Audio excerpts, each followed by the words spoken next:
cause like I be damn if you find me on American Greed talking about I trusted them and baby, somebody gotta go and it ain't gonna be me. Somebody and I ain't gonna know what happened. I love American Greed. But that's why some people get taken out. They just blindly follow. They're like, "Hey, I got this really great investment for you," and they don't do no return on just 100%, 100% return. Oh, like this is gonna change my life, and here I'll mortgage my house, take everything because you're gonna what? And now you're upset when everything falls apart. You have to take accountability. Because you didn't do your part. Yeah.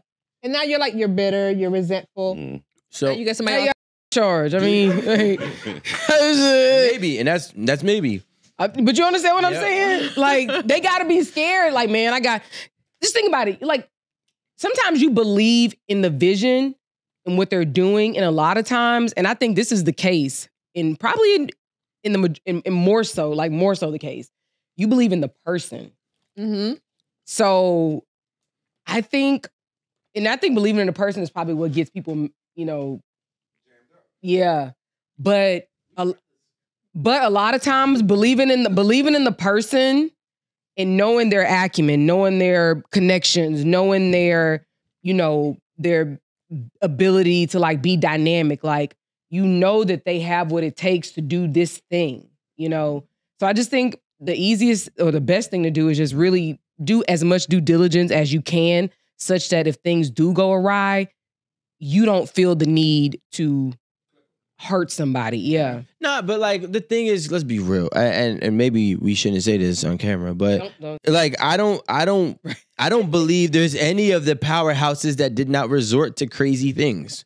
Oh no. Right. So I actually agree. For me to think that I'm going to be able to do the same without the same, to me, it sounds like it's not realistic. But what I'm actually kind of feel like I'm discovering is that us as a community has lost our purpose, right? We're quick to get successful. Because we're comfortable. It's because we're comfortable. But we don't have a purpose. Like, I can have money, I can make money, my kids are good. Maybe a collective purpose. Is that collective purpose? Yeah. But even if so, like everything is so singular, right? Yeah. My family, my town, or my kids, or it's all my, and it's not anything that's inclusive. I agree. That's exactly my. Or what's your perspective on Black people in America, Black business owners in America being the charity case?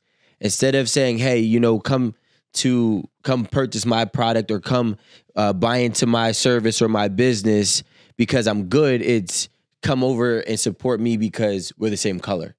So I think it's kind of twofold. I think one is, yes, you should absolutely buy whatever product or service that works for you, works for your budget, works for your, wherever you are in life.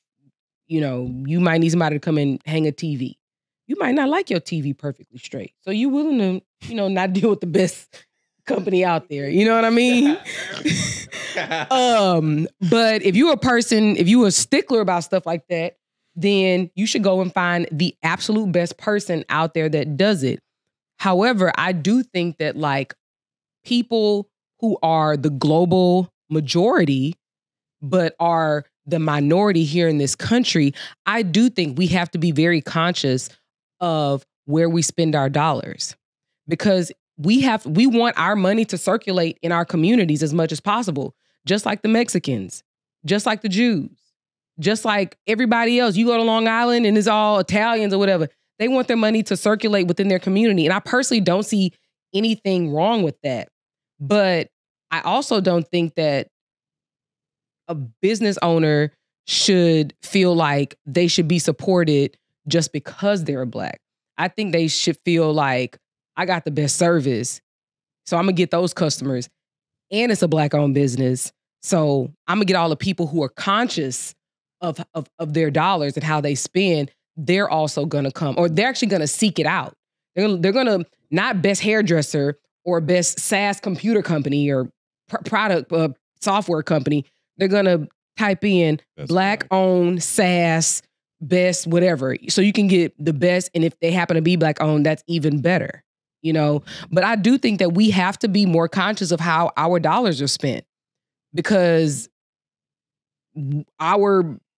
we take up a lesser amount of space when it comes to businesses that are owned. We I spend think a it lot. goes back to And we spend, We thank spend you. a lot. And Rico said, and exactly, and we spend a we lot. spend the most. I think the power is in the branding. Like you know Coke, you know Pepsi. And I think as black people, we can admit that we love some brands. We love a brand, and if I know what that brand's back behind, which is I can hold this as opposed to like your name, like Hundo. You know what I mean? No disrespect. I'm saying like I can hold. Anybody want to know Hondo Coke? No, I'm saying I I'm selling that at 15. No, but Hondo Cola. yeah. But I mean, being tied to the brands, I think we move by reputation, and like we know that what we wear, what we speak, how we do things has to have a stamp on it, and it has to have a stamp that other cultures recognize, and I think that's what we care about. Also, and I just want to be realistic too when I'm thinking about like actual products that you can consume, and even branding like as logos and colors and color choice and selection. We're playing a fair game. We're playing fair in an unfair game. Yep. So when you talk about, and I just thought about this, when we talk about Coca-Cola, yeah, we're talking about Coca-Cola, okay, where they were getting people addicted. They were literally putting an addictive drug in it to get you addicted, to build their name and their worth, right? So even when it talks about, now you see like McDonald's logo, the reason why it's yellow and red, what that actually psychologically means to a person. They were playing unfair, and we are trying to play fair in the same exact game.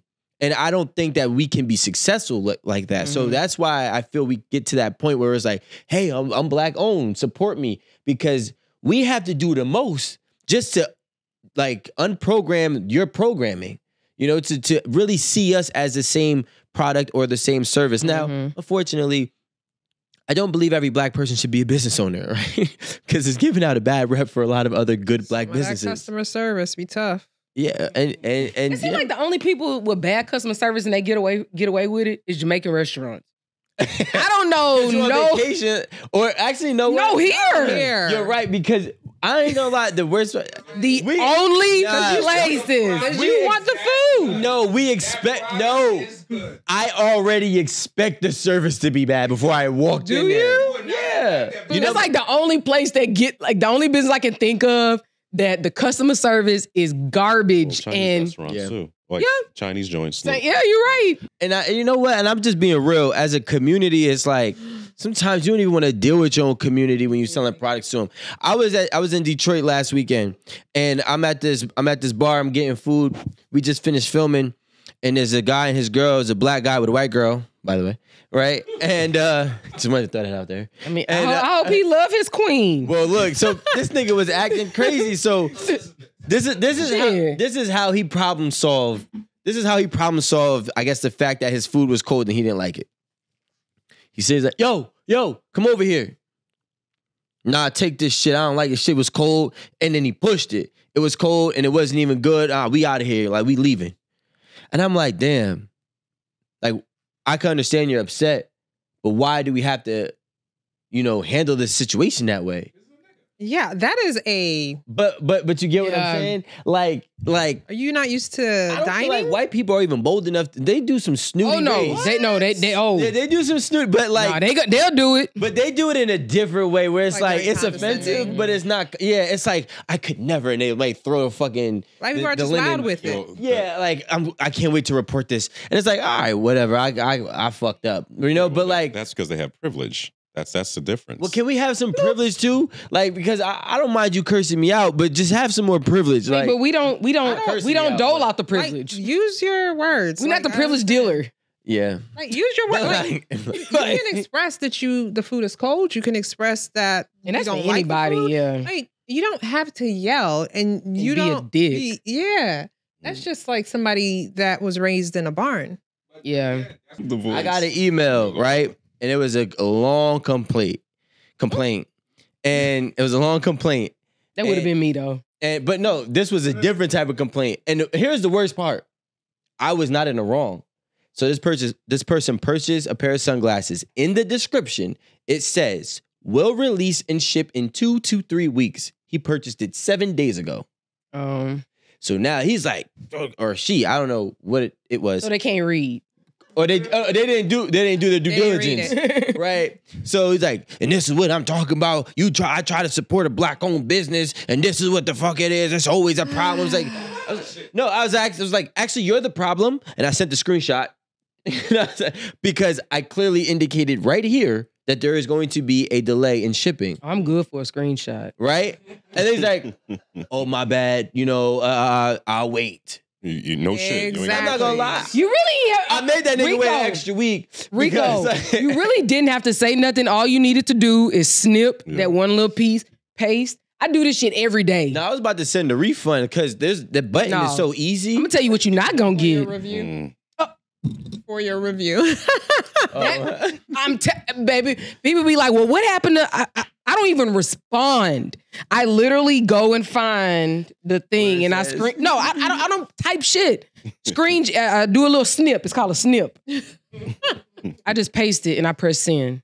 Best. Yeah. Oh yeah. Wait, Kind regards. It says regards on mine. You gotta hit him with the be well after that too. Be well. Thanks. But that's a projection also, right? That comes from a place of almost scarcity in their mindset. So sometimes when it comes... It's a little self-hating there you too. can't be moved. Yeah, that's what I'm It saying. is. It's definitely a little You can't self-hating be there. moved by everything. Sometimes you have to know that like, you don't know better. You know what I'm saying? Like you don't know better. You weren't taught properly. And so that's why you are behaving the way you're behaving by sending your food back like a gorilla and or like coming into the car dealership and doing the most. And so like sometimes as the person, you just gotta be like, okay, thank you. I appreciate your business. Let me show you the car. Because some people gotta be left behind. I'm tired. Like, we can't take everybody with us. I'm be honest. I just got a We great can't idea. take Leave everybody 'em. with us. Leave them. You know what I'm saying? Because all you want to do is ruin my day. Harriet said she would have left them, and leave them. I would have left. Right? Because you can't. Some people cannot be convinced. Some people cannot literally have the truth in front of them like this, And it's not enough. and the truth is not convincing enough for them to believe what their eyes see and what their ears hear. Leave them. So like, yo, Feel no shame about it. because all I'm gonna do is get upset. Zero. Alan was talking to me about the video with President Obama and whoever that athlete was, and he called me during the day, and he was Hot. And he was so upset, and Alan's like nigga, and I was just like, So I ain't gonna lie. My saying is so much. You know what? When I initially saw it, I was like why? You know what I mean? But then I was like, you know what? He young. I know his mom and grandma died when he was kind of young. So maybe he just been out here and ain't nobody really raised him. You know, he just out here. That's really his story? Yeah, like his mom and grandma like died when he was young and very like, I think close in time to each other. Yeah. Where's his father? I don't know. When I first saw that, I was like, ugh. And I kind of felt sorry for him. And then I was like, at this point, as many important people that he's around, he actually does know better. There's no reason for him to not know better. And I think that once I kind of like saw it later, I was like, you know what? This is a documentary and it's really just kind of like some hoopers talking. And they talk trash to each other. And then that's why I was like, oh, you know what? In a different environment, it wouldn't have been that. A lot of these rich, powerful people be getting taught. First of all, the funny thing is they actually only respect the ones that belittle them. That's the irony. In sports. No, I'm talking about in general, a lot of the big dogs, the person who can tell them about their shit and check them, they find them more courageous because they deal with so much conformity at the other parties, events, and on a daily basis, and everybody just trying to bend over backwards for them. They actually appreciate the backbone, as long as it's not ridiculous. Yeah. But they appreciate the backbone. You know what I'm saying? No, Diddy. A viewer wrote in with a wild dating story. He met a woman in a very untraditional way. She told him that she follows only 3 people on Instagram, and if he could figure out who they were and find her in their followers, she'd go on a date with him. He pulled it off, and on their on their second date, she hit him with an even crazier proposal. She straight up asked him if he wanted to sleep with her. He said yes. Then she said, let's go to the casino. Pick red or black in roulette. Somebody really wrote this in. I like her. Go ahead. Pick red or black in roulette. If you win, you can do whatever you want with me. If you lose, you'll me 5 racks. Ooh, I don't know if I like her. Now he thinks she's wild and unpredictable, but is she just a thrill seeker, or is this a huge red flag? Should he run with the excitement or run for the heels? But Personally, do you get to do what you want? Like, did you win? I want to know. No, he didn't even go. He's a pussy. I don't know. I'm gonna leave her where she at. I don't like all that extra in my life. My life has. I'm a black person in America. I got work stress. I got bill stress. I got everything. I have enough thrills throughout the day. Thrills. Like I do. Like some people like that kind of stuff, but I do. I just feel like being black in America, just doing regular stuff, you have an elevated heart rate because you get nervous about something. Like I might not even be speeding. I might not be on the phone. I might just be driving the speed limit, enjoying my little day. If a cop gets behind me, I am 1,000% pulling over and turning on the street. Don't even matter. I might not be doing nothing. That's suspicious. Yeah, He about to whoop you. Yeah. He can whoop me if he won't, but he gonna be Like, I ain't got nothing. I mean, I'm not saying I'm just gonna like dip off, but I'm just saying like He's following you for a minute. They make yeah, it like oh nah, hold on, this was real suspicious behavior. I'm turning off. Then when he gets you, he's gonna say where you headed, and then now you don't know what street you're on. He's like, why are you over here? I'm like, I needed to pull over to check my blood sugar, sir. Well, that's good. Yeah, you you rehearsed did that. yours. Yeah. Like I'm telling you, like I'm just saying, there's so much stuff that happens.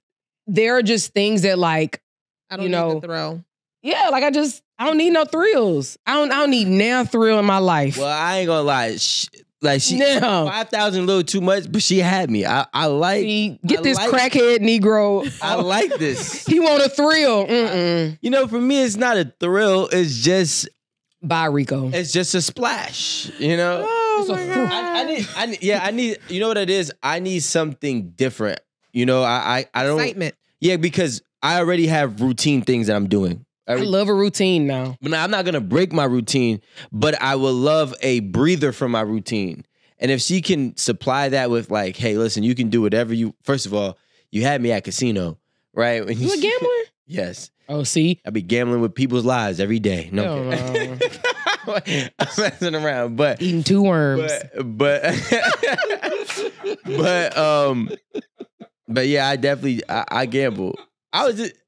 I'm sorry. The first thing was that he could go out on a date with her, and then he could do whatever he wanted. If he won the casino thing, No, if he guessed The Russian roulette? I you said talking- Russian wait, which roulette. one? There's 2. because I thought the first thing that he won was. The followers. See, I think you say that from a position of being a woman and never had to be part of the actual chase.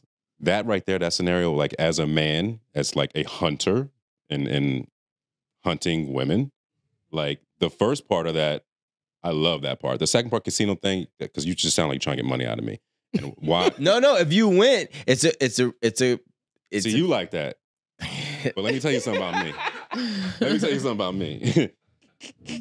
If I got you on a date, then that's all my control. I'm not going to leave it up to luck or chance by going to casino or whatever. Because now we're wasting time. I'm bringing you a casino when we could be doing something else. Roulette is actually skill. Roulette is skill. You know who else is cool? Yeah. You know who else is skilled? Romeo. Romeo's It's not actually skilled. 50-50. If I get you one-on-one. He said he's skilled and school. Nah, I'm not. You don't do that. I would never do that. I like my chances the first part of getting her on that date, and then I can control whatever happens. She could. Not I the whole would be so shebang. curious. I don't even give a fuck if I win or lose. I just have to negotiate. Instead of 5,000, we'll do 1,000, right? That's not the. No. I was On a first date? No, if I lose, To give her a when I lose, I'm only gonna lose 1,000. Is what I'm saying. I'm not gonna do the 5,000 if I lose. You don't trust your product? You know, I'm a roulette player. Spinners be fucking around. They might see you. You just said it's a skill. It is, but the thing is, when you just walk in, see, for all my roulette guys and girls, you know, Gals. when you walk into a casino and you start looking at the patterns, right? The first thing when you get there, you always ask the spender, like, "Oh, okay, what numbers did you spend?" So you actually know where Is to that see. like the dealer? Yeah, the dealer. Okay. So you know where they are at, and you can kind of see if they're floating in the range.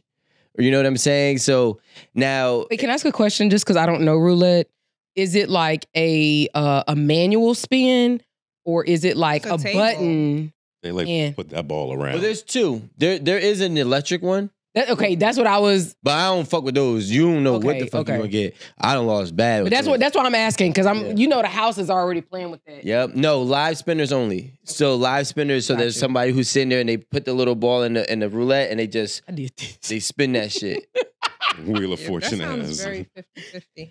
Well, you see, I ain't gonna lie. I done took my whole check and Okay. put it right there on that motherfucker. Are you serious? I swear to God. I love that for you. When I was like 23 or 24, and I said to myself, I'm challenging Did you myself. win? Yes, I did. I said, I'm going to make $8,000 this month. I have never made $8,000 in a month. And the first thing I did was I took my whole check, which was Went about to the $2,500. I put that whole motherfucker right there on black. Pow. Thank There's you. a lot of people that do that. They go and buy all the lottery tickets. Yep. And then and I won. But that started a bad gambling habit. I'm sure. But so her That's doing why that you got was just- crackhead tendencies. Wait, did you walk away after you won? Yeah. Oh, okay. See, but You made the 8. Wait. no, well, I made 5 right then and there, but then I did make 8 later on that. Oh, okay. yeah. Okay. Okay. But you know what ended up happening was I actually won my first like 6 times going to the casino, but I didn't win big. I would only go with 200-300, and then I win like 600 and 300 profit, and I'd leave. Okay. But then at some point, you know that 300-400 was Too much became dip. regular. Like Yeah. now, I'm like nigga, fuck, I'm You going got too for much dip on your 1,000. chip, my boy. And That's how they get you. Yeah. Mhm. But you know, you climb. It's all about incremental growth. You climb the ladders. You start off playing with $1 chips. Now you're at, you're betting 25. You're betting quarters, and then occasionally you throw in a black chip. That's $100, and then you start playing. If you get the purple, which is the 5, you good. But anyways, I like her, and I would just negotiate the price because I definitely need a little like. Excitement. Yeah, I need excitement because honestly, She's already shown that she's exciting though. Yeah, Like, but- all that casino shit is mad extra. I don't okay, need but that. that's it. But you know that it's still gonna. It's like if the see at some point I gotta know where is her plateau at because the casino is here. I don't know how much further we gonna go because I ain't gonna keep Stop. playing games with you, Stop. bitch. Stop right Are you a there. gambler, Rome? I don't need to No, gamble. you can tell he ain't no gambler. I You can tell he's not a gambler. No, I'm not a gambler, but you talking about all this extra shit. You already got her on the date. Why you at the casino? No, I want to have fun with her. I want to have fun. So have fun with her. Not like. Here's the worst thing about my life. Oh shit. Okay, this will be a therapeutic These are moment. crackhead tendencies. Chasing after that high, boy. Yeah, and that's the thing. So because I've experienced so much, Excitement. 90s. I've experienced things that I know 95% of people are not. Mm-hmm. Right? So if you can add a new experience to my life, that's not chaotic, of course. Right. I'm with it. Right? So You were gambling at the casino with the chick that you had to do all this extra shit. it's That's- not even about the fucking that's chick. I just want chaos. to win. So if you want to win, you get that without doing her game. That's how I would win. No, if I like her, I'm saying I I'm would about do it. liking this girl. Oh my god. No. I don't mean like her, like her. In like her. love now. No, I mean like I like her, like she's cool. Help him, school. Help him. Nah, he just. No, let he him just go. trying to lay down and shit. Like I'm like, come on, let's go do something fun. Okay. Well, you're right, because after about 10 o'clock, Yeah, like, that nigga be done up. Like we just got to the casino. Rome like, he did 3 yawns. Well, I'm saying, huh? and the last one is, You wanna get some espresso or something like Let me tell you my thrill of chasing. that boy say when he get in the sheets, he just be, why did shoulder go up? that's his thrill. When the sheets be that cool temperature, Nah, this is nothing. He started going like Listen, I ain't gonna lie, when I get, start that one leg just keep on running. I ain't gonna lie, I do that too when the sheets is nice and cold. like a little cricket or something. Nah. Oh, because they do, don't they rub their legs? They call it, it's a katydid. Oh, like, the name of it is a katydid? Or I don't know. I know I'm right though. is it so. cicada? It's a Like a katydid. cicada? No, katydid. The motion. I could be wrong, but I know I'm right. We just gonna leave it there. I mean, Could be wrong, but I know I'm Right. right. I'm saying like the Because thrill, I'm also right because I could have been wrong. And if I could have been wrong, then that make me right. the thrill is that like you don't got to do all that extra shit. That's I'm saying for me because my thrill would be getting outside of her game because like once I got you on a date, it's your game it's now. Really, I think it's really chess or whatever because I already won your game. Your thrill levels are obviously different. Oh, yeah. I think that's really what Absolutely. it is. His thrill levels are chaotic thrill. Yeah, Not chaotic. My thrill levels are win thrill. You see, here's the thing. My thing with this situation, it's not about realistically having sex with her because I already know that I can do it. You ain't got your eyes on the prize. You trying to play. You trying to gamble. I just want to play now. Now, it's like, you know, have y'all seen the movie Focus with Will Smith? what's it about? Basically, like, there were They thieves thieves. and like, Yeah. you know, like, what is it called? Like those pickpocketers and stuff like that. But they were like very skilled. In the movie Focus, there's a part where Will Smith is like, there's this one Asian guy. He's like a very big gambler. So like the whole thing about Focus is being able to like kind of figure out how to manipulate people out of whatever it is for financial gain. And so the guy had a gambling problem. So what he did was he picked seats that was right next to his. Will Smith did. Yeah. And then him and the girl were like betting, but she didn't know that this was all his plan.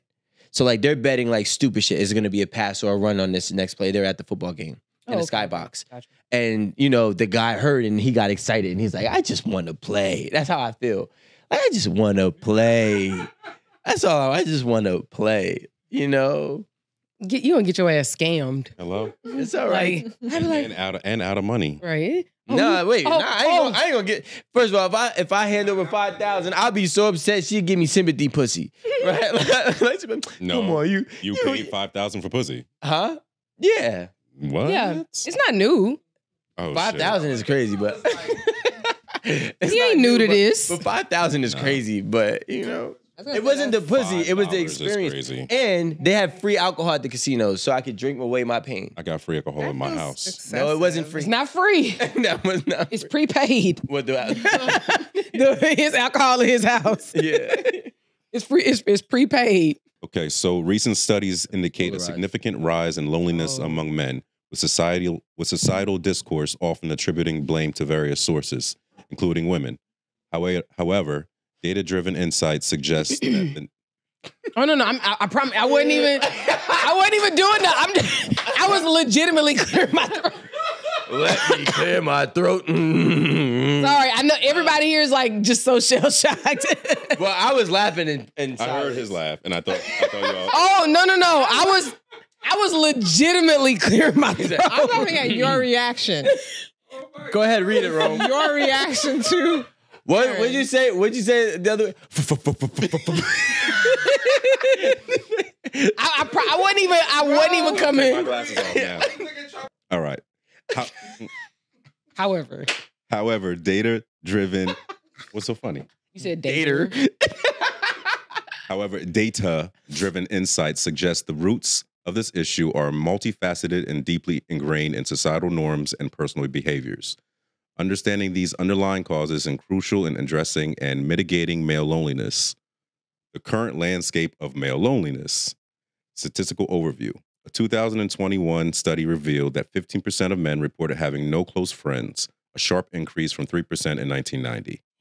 Yeah, I 15% of men. Why so? yeah. That's what I'm five, like friends. five though? times the amount. Like Close people- friends. Close People friends. are like, Do you know what the thing is? Yeah. It's weird, but they also showed a scale, and I'm not sure how accurate this was, but they had a scale that was going on, that was circulating Instagram about the amount of alcohol that was being purchased, right? And I think That it is was why I want to own a liquor store. But no, look. hasn't but it decreased? it's yeah. So it was like 23 billion, Everybody 25 billion, and by the time they got to this generation now that are of age, it's only 3 billion. It's drugs. Yeah, Well, they're doing they're gummies. doing drugs. and other but they're stuff. actually saying that a lot of it is because they're more in the house. Yeah. Yeah, they're not going out. They're not going to clubs. Clubs are closing in parts of Europe Right. because they're not partying. especially post Now- COVID. 40 clubs closed in the UK. They're not They're going not in. partying. So they're They not ain't got no money Ugh, shit. But I think that what's happening is that they're just not having actual real connection, Like real life. physical connections with anybody, whether Yep. it be like communication, like you said before, handshakes, and everything's on the internet. It's either I'm on my Xbox on a headset or PS5, or I'm on my phone on Instagram. What's the They're living in a digital world. age groups of these? I imagine, are these like Z's or This is generation. What Or is alpha? this? What is these? No, it's not. The alpha, It's Gen Like Z. 25. Gen Z. Yeah. one like right after me? This has to have something to do with like porn too, though. I don't know if it has to do with Well, porn. porn I is think also it's more, a symptom of this. I think it's a digital issue in terms of like now people, especially post COVID, right? Like after the shutdown, people are living their whole entire life at home. Like if you work remotely You at home most of your life. and then you jump on, like you said, the Xbox or whatever, and you talking to Mhm. people and you're communicating, you're on Instagram, you're on TikTok, your whole world has become digital and you don't have to go outside of your house to interact with people. Mm. You want to, let's say you want to hook up with somebody, you go on Hinge or whatever, you hook up and then they come to your house or you Hey. run. Do you see what I'm saying? So Yeah, I think no. I don't think it's a porn issue. I think it's Porn's the- a consequence of the issue. yeah, but I think it's Yeah, the but way we're living now. I think because they're in the house, they're actually getting all that information, all that stimulation from porn and Instagram or other sites. So now they're comparing the stuff that they see that is real to what they're probably addicted to, which is porn. Right, So they've It created. sounds kind of circular though. Yeah, that's what I'm saying. It's probably creating a fantasy. Yeah. right. You know what I just thought? Like, because I do work from home, I literally can go like a day or two without leaving the house. Like the only time I would leave the house is for the gym. Yep. And sometimes if I work out in my gym at the house, I might not leave at all. Yeah. You know? Right, that's what's happening. So I think that it definitely body has a for real. lot, like to do with. But you know, I also think if I was younger, I'd probably be a little bit more pressed to be outside. You know, You you think would so? think so. And But now I don't. I'm married. I'm at that crib. I like my house. Like They're not pressed to be outside. I think, and it's weird. So you don't think they want to be around like other people? They don't. they don't. It's. You know what it is? I think it's more so don't a like parental it. thing too. If I'm talking about kids, Mhm. right? Because Wait, you're saying the people that Alpha. raised these lonely kids? no, Generation Alpha, which may be like, let's say the last 5 years of that, Okay. which is probably still what, maybe like I don't know, 17, give or take. Mhm. Damn, millennials. is- 2005. I'm no, kind of a millennial 2010. though. So they'll be You're also- 15. They'll be 15. you're like a baby So yeah, elder millennial. 10 days. no. So I think that all these kids, and I see kids all the time. Mhm. You know, like even today, I took my daughter, we walked to go pick up Kason from school. Yeah. Mhm. Right? So you see all the kids get out of school, they hang out at the corner store, and then they also hang out at the playground, and then they go disperse and go home. Trespassing. Right? But then after that, nobody's outside. But it's not just them. It's not like, I don't think it's them. It's really the fear that the parents have of Like, they don't kidnapping. want them Like to go kids aren't outside anymore. Yeah, kids aren't going outside because it's like, I don't want my kid outside because things are crazy, things are happening. People are getting kidnapped and, you know, or kids are getting kidnapped and, or you're getting lost or something happens where a kid hits you or somebody harms you or you fall and now like when we were 8, 9, 10, 11, I was You were outside. outside. He was outside. Out. Yeah, no now- phone. Get out. On My a mom was like, bike. get out. On a bike. Then nobody know where you were for like 8 nobody hours. knew nothing. I come home with a fucking gash on my head. Be like, and you be laughing. Now, Oh my God. We used to be out. Nobody knew where you were. Wait, do you remember? And Yep. it was when we were younger. It may have been like during like the Arthur Ashe AIDS epidemic time when AIDS wasn't totally like known about. And they were saying that people were putting needles in like the movie theater chairs. I ain't gonna lie, to this day, when I go to the theater, I don't care if it's dark in there. I pull my light out. Actually the back of my hand. I'm trying to find where the AIDS needles is at and everything. that's fucking crazy. But But that's what they sell. and the thing is that you might be right. I don't really be on no conspiracy theory stuff, but maybe It affects you. yeah. But again, they're playing Because every movie I go to, I Unfair. check out. in this Exit game. Close to the exit. Mhm. They Mhm. always have. Everything has been fear-based, though. Oh, that's Every life. single thing. Can I say one thing, Rico? And I meant to say this earlier when you talked about like playing unfair. And most people who create businesses that become large and successful, at some point they've done something illegal, they've done something shady, they've done something that like they probably did not want to do, but in order to grow, they had to do it. Even if they were like genuinely a good person, but it was like, fuck, it's like, do I grow my business in X, Y, and Z, or do I don't know, provide health care to these Too people? ethical. Yeah, I'm joking, but that was a joke, super joke.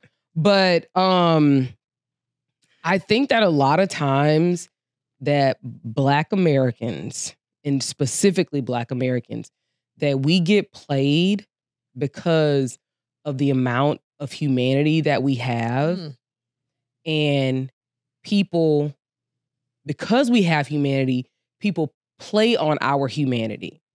And there's a lot of that, like it's so like evident right now. I never really saw it until right now, where you have, again, the 92%, and then what was it, 86% for Black men? It was some high 80s, yeah. 84, 86. So let's just say it's 80, let's say it's 85 and 92. I don't know the men's numbers. I know the Black women was 92.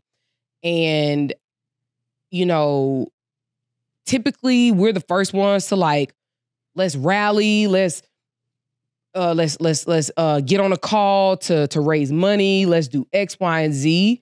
But like right now, Black women are really just like chilling. Stepping back.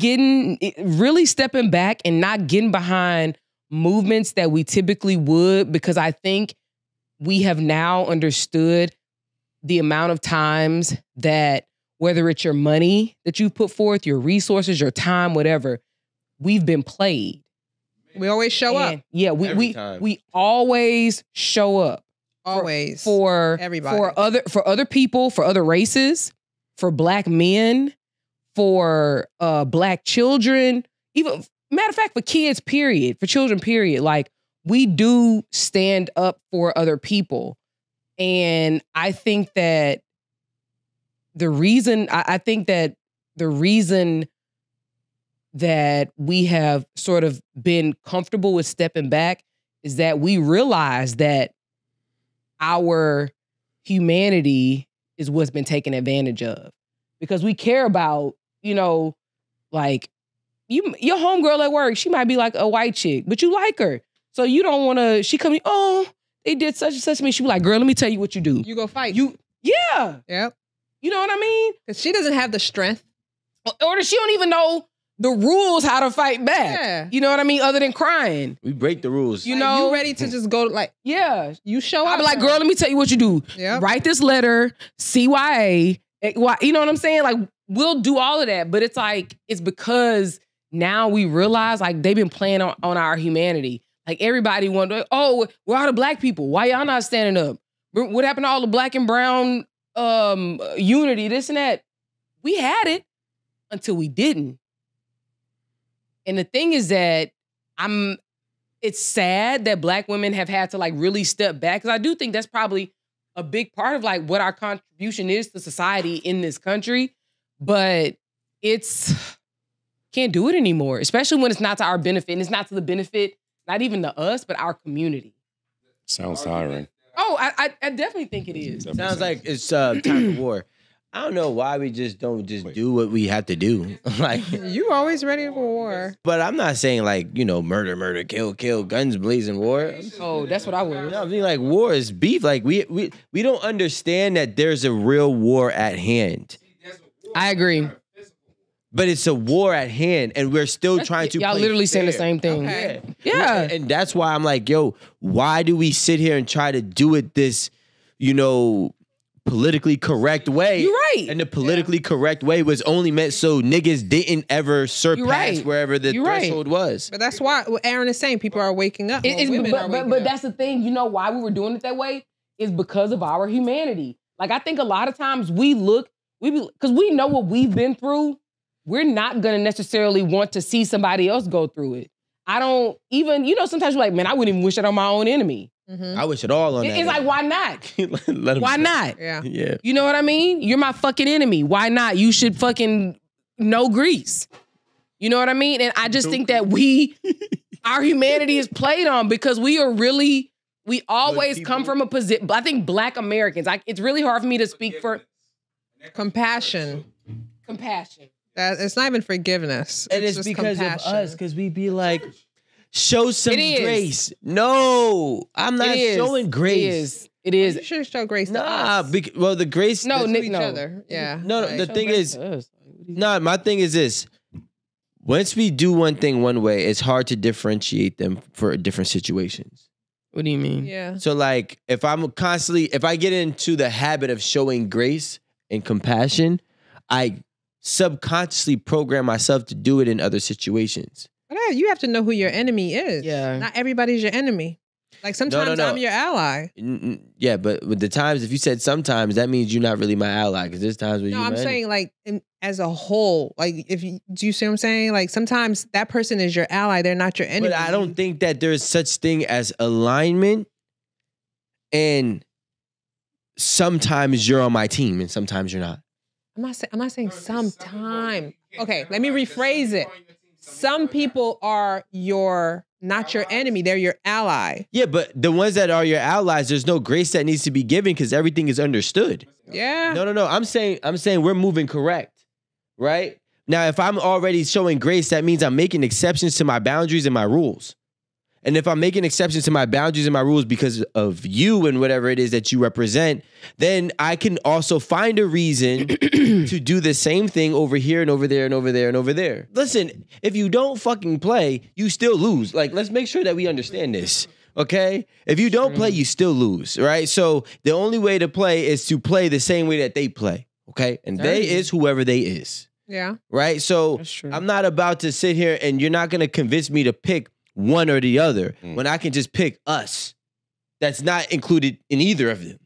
But the problem with that is that if we do that, it has to be a wholesale movement.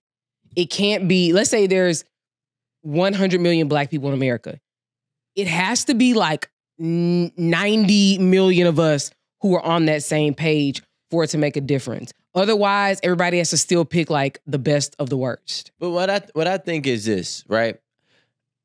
I don't also think that, and maybe I could be wrong, but I don't think that it's going to be something that's solved anytime soon. It what? Like being able to pick us. Our community Right. issues.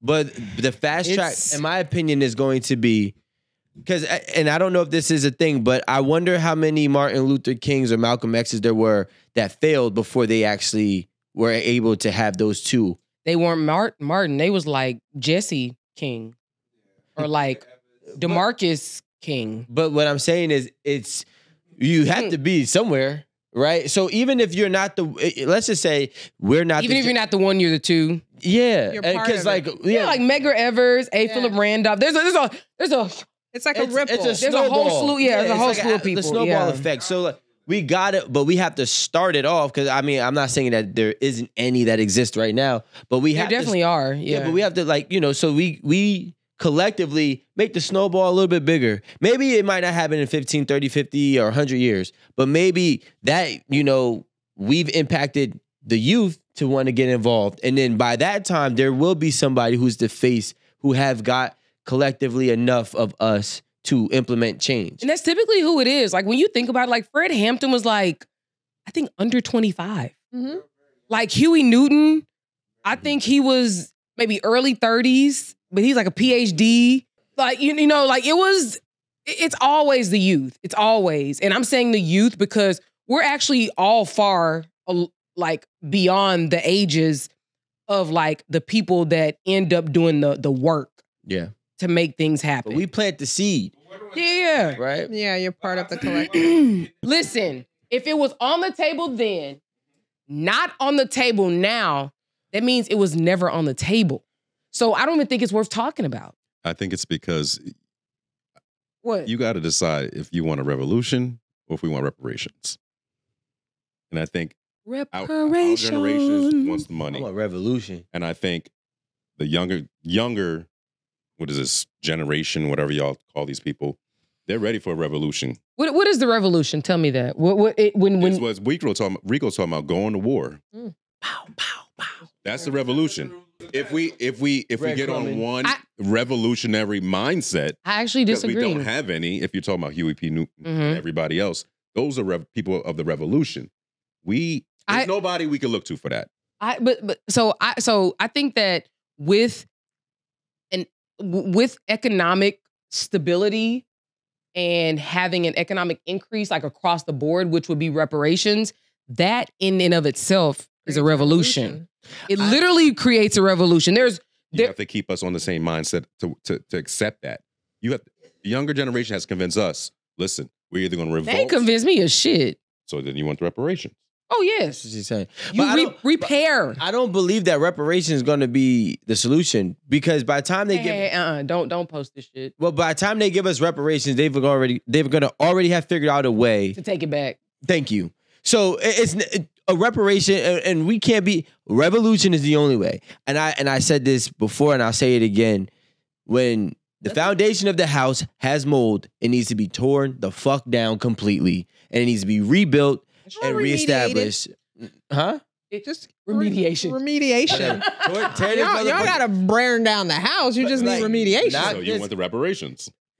No, I need a revolution. Listen, we need to. You need to burn the whole house down. We need to. Bulldoze it. Maybe termite. Wait, but you termites. So I'll say this. Something we gotta rebuild. Wait, on my last house, I had termites. We had to remediate that bitch. Like we took out all the old shit. Okay, the foundations is messed up. Just wait. Well, so I have a question. So if we're talking about revolution, what does that look like? I knew you were going to say that. I think it looks like an entirely new government, and I think it looks as a whole for this country, right? Okay. As a whole, I think that it looks like everything that we currently have, and the worst part is, I understand that even if it was to happen today, there will be growing pains within it, but we still have to be committed to work through the growing pains, right? Because there has never been equality here. There has never been truth here. There has never been real history shared here. So we have to get to the real facts of everything and figure it out from that point on. The root. So what he's saying is it's all about the money. We live in the United States of America. It's a capitalistic society. So you always have to follow the dollars, right? So if you follow the dollars, what he's saying, was it Mobile? Mobile, Alabama. Right.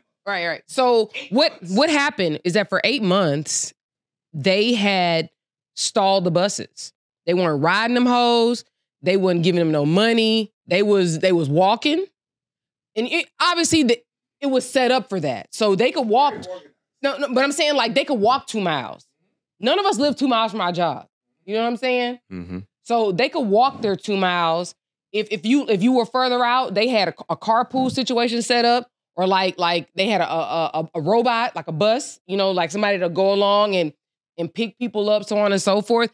Everybody was on one accord, but you also have to remember it was in a city, so it was very easy to mobilize.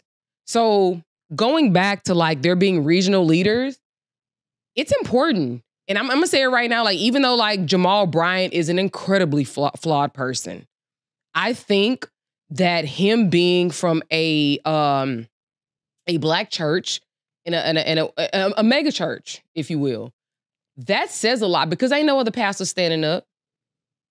Who? Because real talk, they could be like, "Oh, we don't want our pastor doing that. We leaving this church." I think he don't give a damn, and I think he's sort of putting community first. And because so many, even though a lot of people are moving away from the church, there are so many still in the church and involved in the church. And like, I don't even like. Do you go to church? Okay, do you go to church? No. You go to church? I do go to church. Right. So let's just say, wow. Well, I go to church occasionally, but let's just say for the most part, we're not your everyday Sunday goers, right? Oh no, I don't go every Sunday. Right. Okay. So we're not your everyday like Sunday goers. Nobody on this couch. Mm-mm. However, we do still understand the position that the black church holds. I'm a part of the Target Fast, and I don't go to nobody's church up here. You know what I'm saying? There's still a voice. There's still like Power.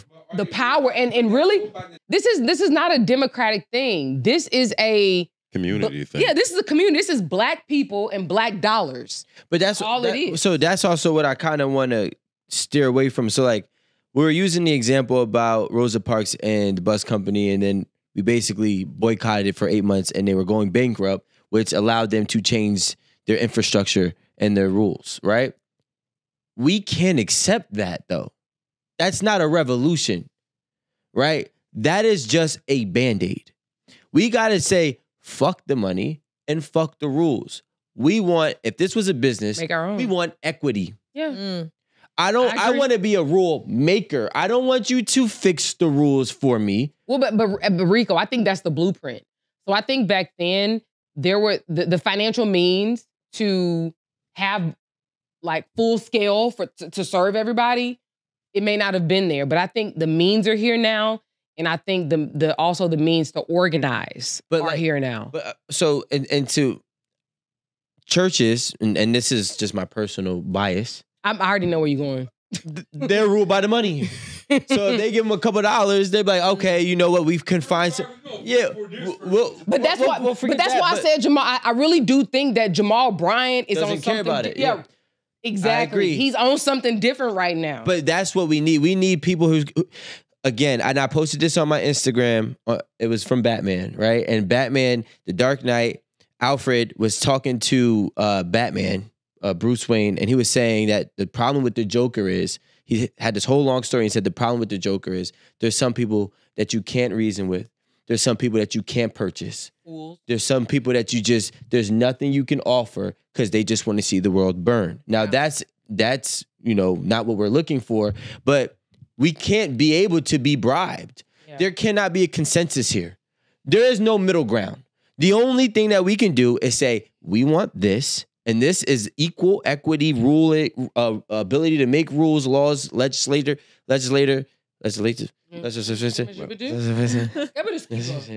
laws, and everything else. And I think that's what we gotta go with. Yeah, you need an ironclad.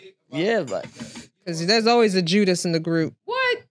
And that's when we do what Aaron was saying. That'll You know? always That's be a the tough issue. one. Aaron said, if you have a Judas, you put him in the trunk. Somebody gotta. Yeah. Okay, that's cool. Fuck the brands. The brands are not the laws. All right. We have. It's a start though. It ain't a start because a lot of these brands that we're talking about are not even in the United States. No. What? Yeah, that's what I was saying. I'm meaning in the sense of money because again, we don't live in a socialistic society. We don't live in a communist society. Everything over here is capitalism. So everything is about following the money. You know what? I watched this movie, right? In this movie on Netflix. Nigga, how many movies you gonna talk about? Right? Cause I'll be watching. This nigga said, I ate a Subway the other day when I was watching the movie. In the movie, it was about this dude, and basically his dad was a drug dealer, and then he got into real estate, and it was based in New Jersey. What movie? I forgot what it's called. It's recent. It's like December or November. Are they on a plane in that movie? No. So, but he actually went to Harvard, I think it was, and he was selling drugs. He was selling weed in Harvard or one of these Ivy League schools. You know what movie I'm talking about, right? Yeah, he was the only black guy at the Ivy School. Yes. And I'll tell you the name in a second. Sounds good. And so what ends up happening is once he gets out, right, he beats this case. He said, his whole dream was basically redoing East Orange. Right? So he's like, I'm going to get into real estate, but they're never going to lend us the money. Henry something. Right? So what we're going to do is we're going to use our white friend from Harvard, and you're going to be the face, and we're going to go ahead and do all this. Mm-hmm. What I'm trying to say is if we get to the point where we're doing what we're saying right now, it'll be the same fucking thing, the economics. It'll be the group of white people who are going to use a black face to infiltrate our economics. They've already done that. That's what they've been doing. They always do that. But what I'm saying, this is why that's not a solution, is what I'm trying to say. I'm saying, no, across businesses. I'm not just saying that. Like, he's in jail right now, but like, let's give the man. I don't even give a fuck about that because you know what I would love to see? Take the same approach and be like, hey, you know what? I have 43 million people who are registered independent.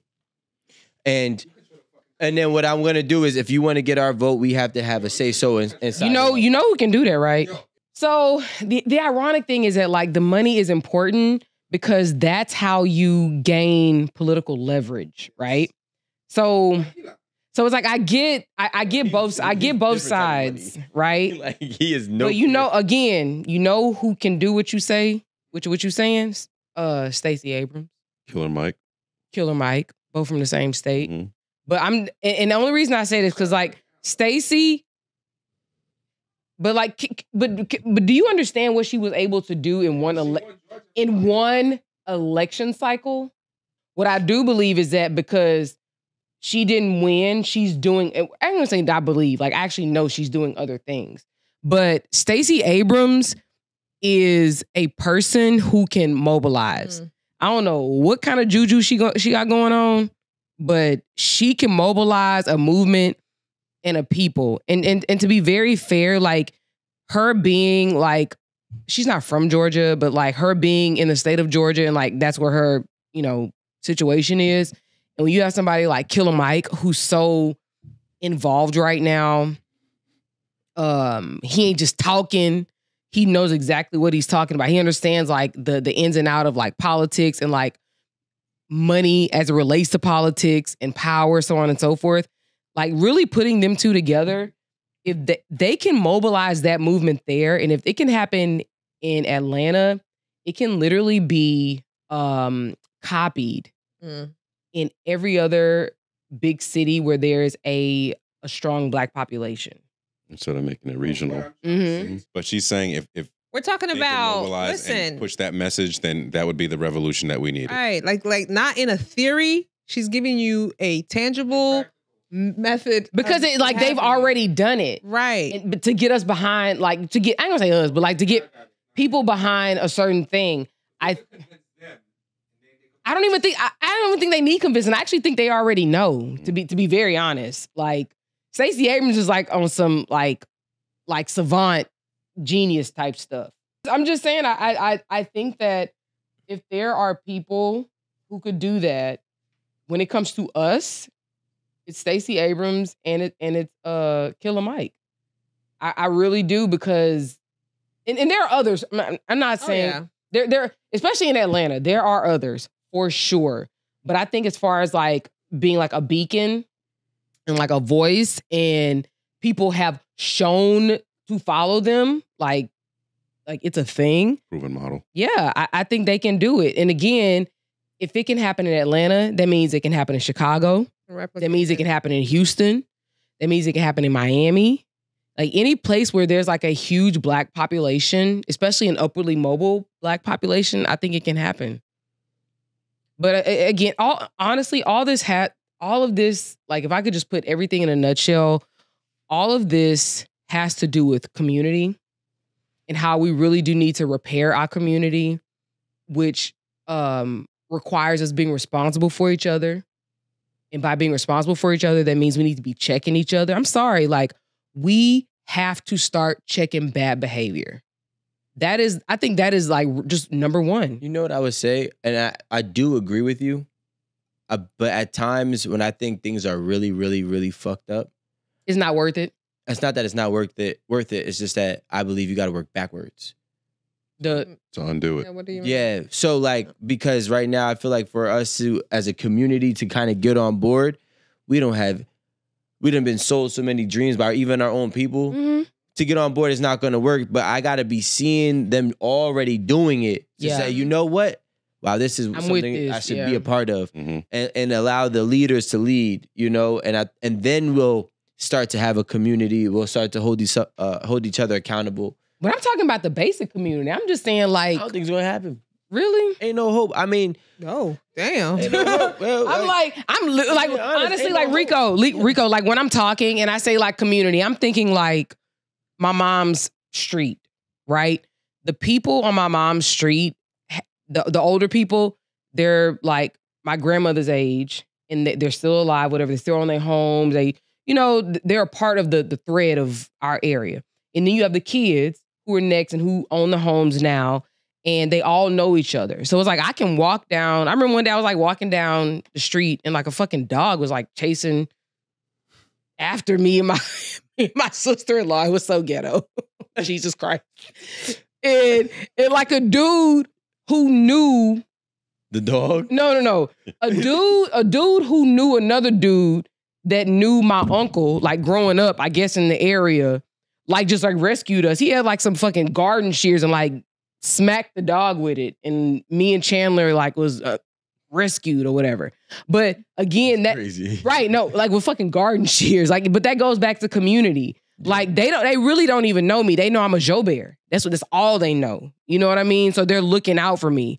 Like, even like the people who've moved on my mom's block and they've only been there, I don't know, like 5-10 years or whatever, they still understand that like there's people around there who've been here. Yeah. And there's like a level of like respect and community and like, you know what I mean? But I feel like and this is no shade, but places like that have been that way for a long time. Yeah. But no, yeah, you're right. But places like, if I look at like where I live right now, It's a new place. everything has been stripped down and now there's new people coming in and melting pot. the prices have gone so high that the people who used to live there can't even afford to live there. You know what I'm saying? So, which sometimes we like gentrification, but at the same time it does. But we have to be a part of it. So that's yeah. Me and my friend had this conversation the other day because he also is in real estate, and he was like, "I'm a part of the problem." He's like, "I understand that, but what I also understand is that it's going to happen regardless. And so if it's going to happen regardless, then I need to be a part of it because at that point, I can control who lives in this house. Right. I can control who lives on this block. And I think that it says a lot when you have ownership. Even if you're not a part of that community, you just came over there, you trying to get a little piece of the pie, a couple dollars, you still control who's going to live there. But long story short, I see what you're saying as far as like connecting, but I think if you're a person and you have built a business, whether you're blue collar or not, you've built a business and you've also empowered people, can't nobody say shit to you. Not a one. What they gonna say to you? Oh, you ain't helped nobody else. Have I not? Well, you haven't helped the person that's complaining. That's not my problem. I'm not saying you. I'm saying that's usually the issue, and you're right. There's always going to be. There's always going to be one. This is you're right. a circle. Like You're right. literally, we have to rebuild the community from the inside out. Leave them behind. Well, I'm saying with the ones that are looking to rebuild. That's it. And I don't see like when I'm saying this. Need to go to war. I don't know why y'all do all this talking. This nigga, wow, everybody bleeds. But and to be fair, nothing that is like what has been gotten in this country, or even just like conquering colonialism, like conquering other places, without bloodshed, without war. Nobody has achieved anything without that. Yeah. I mean, look how they got it. Just saying. And that's really, hand it over. really, nigga. Killed millions of you just to hand it over. Rico, y'all complaining. That is the biggest scam. That'd be like, oh, the blacks are so violent. We ain't got no history of violence. We have a history it is in the, what is it called? The annals of history. Like you know what I mean? Like it is recorded who has a history of violence. Brutality. They have. Yeah. Not even, brutality. It's a little different. Like, it's not even violent. But again, anymore. that's why I'm saying we cannot play fair. Like, I get the politics. You're right. I agree with you. I'm not with the fair play. You know what I'm saying? When it's all said and done, when enough has been done, then people start to say, you know what? Let's sit down and figure this out. Because we're going to. I'm like, nah, we want heads. Yeah, no, you've already taken enough come with the head. You come. Oh, you come in there you whip the head. So you gotta. You know what? and you're gonna pocket, like, and look, there's casualties of war. Right. It's not an economic war. Honestly, no. It's not. I think it's both. It's a mindset, Alan. It's a mindset. Whether it's economic, whether it's physical, I think what Rico is expressing, again, is kind of like Haiti. It takes that level. When you got to that point, yeah, everybody was like, we will burn down the whole island and we will die. That is fine. That's how they feel. That's what he's saying. He's saying you getting to the point where you're like, you know what? I'll just burn down the whole house. And what was that called? The Haitian Revolution, not the Haitian reparations. So, you have to burn for the that, shit it's a down. mindset. Whether it's like psychological warfare, economic warfare, however it's going to be done. It doesn't have to be. It could be bloodshed. I don't know. It will. But what I'm saying, however it is going to be done, it's that mindset where you're like, I will die in this burning house before I remain a slave. Mm-hmm. Well put. The U.S. military has like a quadrillion. I don't even know if that's a number, but it has like a $250 billion like budget. They still developing shit. Like you can't tell me that. You know why? Because they're gonna say, "I will burn down this house," which means the world, before I allow y'all to come over here and fuck my shit up. Thank you. Thank you. It's all trying to play fair. That's in what an I'm unfair saying. game. Whether it's economic warfare or whatever it is, you're stuck on All impactful. Warfare. right. But It's gonna be bloodshed. it's just gonna be warfare. Guys, it's been great. Alan has officially burned all his Gucci. You know, 50 Cent did that. What do you do? He burned all his Gucci. Yep. Why? No, 50 did wear Gucci, and he wore it in 2019 when Gucci and Montclair came out with those coats, and they had the black face on, Young Thug and another person I forgot, and then everybody boycotted Gucci, and Floyd Mayweather was the one that said, "I bought mad shit, I ain't doing it," and then They probably gave it to him. Left his ass behind. But Rico, you have a good point. If we, I'm telling you, boycott just one brand.